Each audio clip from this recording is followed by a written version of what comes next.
the entire for me is that India came off looking like a bit of a joke. I think to anyone seriously studying this, I think especially with the loss of the 3 Indian sailors, and we can't even say boo. Completely agree with Jayashree. It was cowardly, and especially when you compare it to Manmohan Singh's reaction to when the Italians had killed 2 of our seafarers, fishermen. Very categorically, he had said back then that they violated rules and they will suffer. And here it's very wrong for the media to say that he raised the seafarer issue, because he didn't raise any issue. He generally said that there should be safety. So there should be safe. It's like there should be world peace. Yes, there should be, but you have not spoken about the 3 killings that have happened. He also said that safety thing, but couched it immediately in language of, and I know, Mr. President, you are doing such tremendous work. So these episodes differed in circumstance and scale, but they shared a common lesson. Nations earn respect not merely through economic or military power, but through leadership, resolve, and a willingness to defend their interest. Respect is earned, not bestowed. So, and Ramachalani is not. Yeah, and he's not. He's pretty much, Yeah, this G7 meet, what you've read about it, what were, in your view, the expected or desired outcomes, and what has really occurred from the Indian perspective and generally also for the world? See, I mean, G7, I have always said that these are relics that are incredibly irrelevant. I mean, it's nothing more than a photo op for a bunch of world leaders who claim to be of the most powerful economies of the world get together and claim that they are controlling what we are going to do in future. But I mean, I think the entire for me is that India came off looking like a bit of a joke. I think to anyone seriously studying this, I think especially with the loss of the 3 Indian sailors, and we can't even say boo. I mean, we can't name the incidents that take place. We couldn't name the sailors. We couldn't.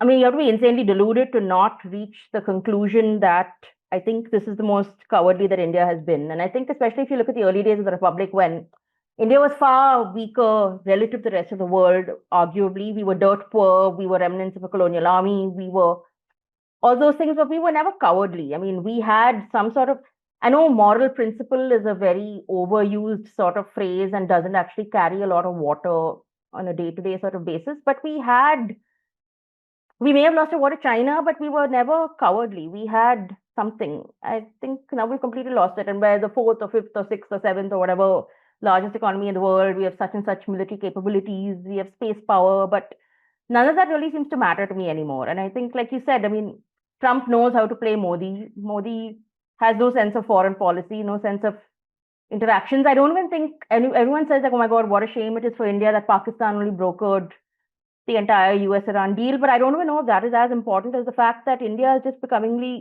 become so irrelevant. Right. Just one thing that I thought was undercovered in India, and I think that has an implication for all of us, is the concessions that Zelensky got of a new air defense. And that is a huge change from what it was a year ago, 2 years ago, where Trump and his sidekicks went at Zelensky at the White House. Well, Vance was like, you should be grateful. A year and a half, right? What, 18 months? Yeah. And from that to the body language of how Zelensky was spoken to there, how the conversations happened and the concessions he got. I think that was one thing that I did not see anyone cover in Indian media. But Manisha, what do you make of what we saw? I mean, I'm sure you have enough material for nuisance and tippani. So I think on the seafarer issue, completely agree with Jayashree. It was cowardly, and especially when you compare it to Manmohan Singh's reaction to when the Italians had killed 2 of our seafarers, fishermen. Very categorically, he had said back then that they violated rules and they will suffer. And I mean, we were still a mid-level power back then.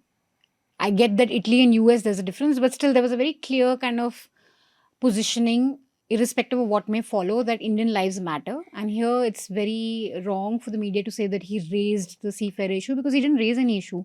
He generally said that there should be safety. So there should be it's like there should be world peace. Yes, there should be, but you have not spoken about the 3 killings that have happened. So I think said that safety thing, but couched it immediately in language of, and I know, Mr. President, you are doing such tremendous work. So secondly, I think very tough times for India. If you look at Trump's meeting in China, he definitely takes them very seriously, wants to warm up to them. The whole G2 framing that he did, that China and US will be at the center of the new world. With Modi sitting there. And China's proximity to Pakistan, we know, with Operation Sindoor. So I don't know what we're doing, frankly, at this point. And I have sympathies because, yes, Trump is a bit of a maverick, Maverick is a oddball. very polite word you're using. I mean, okay, you don't know where he's going. So he does tend to stun you. We have made a promo which we want you to watch now and act after you watch it, please. My generation has failed the children of today, especially Gen Z, clearly. And that is why, parents, I need to talk to you. The news's job is public interest, and that is why it's called public interest journalism. But my generation of journalists have simply failed our children. We sold out. And unfortunately, most of us serve power. Our children's futures are at risk. They were out protesting on the streets. TV media should have covered that. Did they? They blacked it out. It was not visible on any television channel. The government has budgets to amplify their own voice. But what about our children? Who amplifies their voice? It is the legacy news's job, and legacy news failed them. We've got your children covered. Respect for newslaundry. What our generation has done with the environment, the politics of today, and news is bad enough. Leave a better news media for your children. Don't let diabetes be the only thing your children inherit from you, including this messed up planet. Let them inherit independent journalism. Pay to keep news free, if not for yours, for their sake.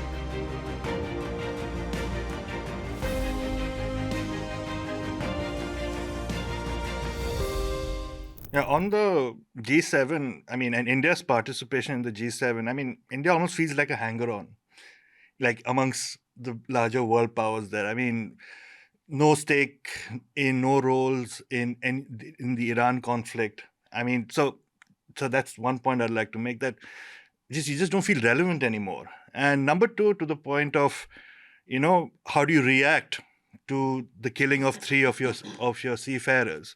And I think a good counterexample of how you should react. In 1999, when NATO had bombed the Chinese embassy in Belgrade during the Kosovo conflict. Now, anytime a foreign nation kills your citizens, there are 3 things you do, right? A, you condemn it. 2, you seek an apology. And 3, you, at some levels, seek some reparations, some compensations. And China got all 3 from the Americans in 1999. And it was not the sort of world power, global power it is today. And I think there's a piece I read in the South China Morning Post where they quoted Brahmachaleni, the foreign policy expert. And he says, and I'd like to read out the quote because I think it's very sort of relevant to this. These episodes, he's comparing the Belgrade episode and what happened with the seafarers. These episodes differed in circumstance and scale, but they shared a common lesson. Nations earn respect not merely through economic or military power, but through leadership, resolve, and a willingness to defend their interest. Respect is earned, not bestowed. So, and Brahmachalani is not. Yeah, and he's not. He's pretty much, Yeah. So, he's someone the government should certainly listen to. He's not like a. And often he's extremely complimentary to this government, in my view. Unnecessarily so very often, but yeah. Yeah, so those are the 2. Even if no one's expecting you to condemn, you should have brought it up at least. I think if we see this from the point of view of what does the BJP want out of it, I will not even say BJP, Modi, Shah, and I think this needs to be seen in the context of what do they want, the more philosophy, out of life. I think 2 or 3 things. They really don't give a shit about India as an economic superpower. Like, one of the things that, like what you said, that India is a hanger-on, yes, because we do not have anything to offer. But we could. Yeah. And that is a market. Investment opportunity, a market that doesn't exist anywhere else in the world. We were just talking about this upstairs before we started. Yeah. Now, let me start off this entire, dots to connect from the Reporters Collective story. Adani Group sweeps all coal power tenders from BJP states, set to earn 13. Any tender that happens, whether it's a coal block, whether it is an airport, Adani gets. Now, they are not interested. Like India right now has the capacity it has the headroom, which European countries don't, America doesn't, to create a market, investment opportunities, consumers, customers. It is not interested because in the other stuff that we're going to discuss, all the buying and selling of MPs, we know the numbers that are being thrown around, and let's not pretend it's not happening for financial incentive. Where the fuck is this money coming from? Yeah. Right? BJP wants a war chest that dwarfs anybody's war chest. Like they can raise the price of a corporator, which would be less than 1 crore 10 years from now, to 20 times that. That they can give that much to get a corporator to switch side, forget what they can give an MP, right? So they need that money. So they don't give a shit about creating that environment.